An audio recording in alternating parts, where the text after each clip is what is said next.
हमारे चैनल को सब्सक्राइब करना ना भूलें और बेल आइकन को जरूर प्रेस करें ताकि अगली वीडियो आप तक आसानी से पहुंचे। स्वागत है आप सभी का आपके अपने YouTube channel study with Sharika में। इस वीडियो के अंतर्गत हम समावेशी शिक्षा के ऊपर चर्चा करते हैं। तो आइए देखते हैं हम समावेशी शिक्षा। समावेशी शिक्षा समावेशी कक्षा के अंतर्गत दी जाती है। तो समावेशी कक्षा क्या होता है यह समझते हैं, जहाँ पर सामान्य बच्चे और निःशक्त बच्चे दोनों एक साथ सीखते हैं, उन्हें समावेशी कक्षा कहते हैं। मतलब समावेशी कक्षा एक ऐसी कक्षा है जहाँ भिन्न भिन्न सामाजिक, सांस्कृतिक, धार्मिक, आर्थिक पृष्ठभूमि तथा योग्यता वाले सभी बच्चे शिक्षक के प्रोत्साहन और सहायता, दिशा निर्देशन के ज्ञान की रचना के लिए एक साथ कार्य करते हैं। एक समावेशी कक्षा में प्रत्येक शिक्षार्थी के दृष्टिकोण, विचार, अनुभव और मूल्य विचारशीलता को ज्ञान की रचना के विकास हेतु सम्मान एवं महत्व दिया जाता है। राष्ट्रीय शिक्षा नीति 1986 में एक सिफारिश की गई, जिसमें कम निःशक्तता वाले बच्चों के लिए एकीकृत शिक्षा और गंभीर निःशक्तता वाले बच्चों के लिए विशेष शिक्षा प्रदान करने की योजना बनाई गई। इसके अनुसार इस समिति में या इस शिक्षा नीति में यह कहा गया कि इसका मुख्य उद्देश्य यह होना चाहिए कि शारीरिक और मानसिक रूप से विकलांग को सामान्य प्रगति के लिए तैयार करने और उन्हें जीवन का सामना साहस और आत्मविश्वास के साथ सक्षम बनाने के लिए उन्हें सामान्य समुदाय के साथ समान भागीदारी के लिए एकीकृत करना। इसी संदर्भ में कुछ उपायों को भी सुझाया गया। इसमें कहा गया कि जहाँ तक संभव हो सके गत्यात्मक विकलांग बच्चों और कम विकलांग बच्चों की शिक्षा सामान्य रूप से अन्य बच्चों के साथ होनी चाहिए। उसी प्रकार से गंभीर रूप से विकलांग बच्चों के लिए जिला मुख्यालयों पर छात्रावासों सहित विशेष विद्यालय प्रदान किए जाने चाहिए। तो आगे कहा गया कि निःशक्त व्यक्तियों को व्यावसायिक प्रशिक्षण प्रदान करने के लिए उपयुक्त व्यवस्थाएं की जानी चाहिए। उसके बाद में बोला गया कि विकलांग बच्चों की विशेष कठिनाइयों के लिए समायोजन हेतु शिक्षक प्रशिक्षण कार्यक्रम विशेष रूप से प्राथमिक कक्षाओं के शिक्षकों के लिए पुनः उन्मुख किए जाने चाहिए। निःशक्तता वाले बच्चों की शिक्षा के लिए स्वैच्छिक प्रयासों को हर संभव तरीके से प्रोत्साहित किया जाना चाहिए। इस प्रकार से राष्ट्रीय शिक्षा नीति 1986 में इन उपायों को सुझाया गया।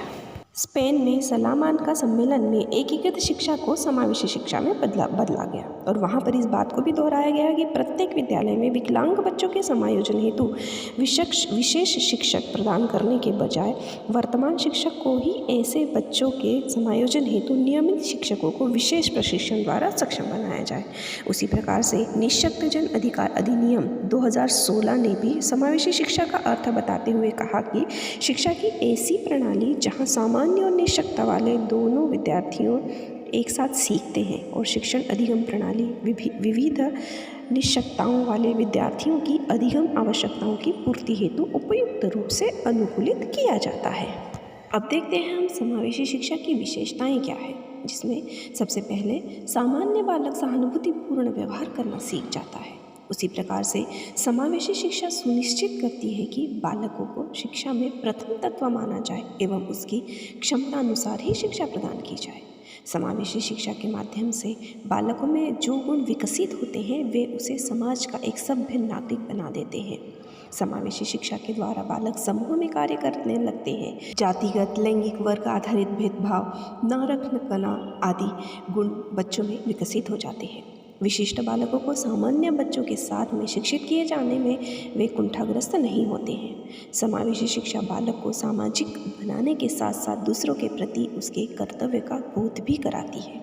उसी के साथ साथ में समावेशी शिक्षा के कुछ उद्देश्य भी है, जिसमें बालकों में आत्मनिर्भरता की भावना को विकसित करना, निःशक्त दिव्यांग बालकों को शिक्षित करने, देश के मुख्य धारा से जोड़ना, निःशक्त दिव्यांग बालकों को सामाजिक व सांस्कृतिक रूप से समाज से जोड़ना, निःशक्त दिव्यांग बालकों को आत्मनिर्भर बनाकर उनके पूर्वानुवास का प्रबंध करना, निःशक्त या दिव्यांग बालकों की असमर्थता का पता लगाकर उनको दूर करने का प्रयास करना।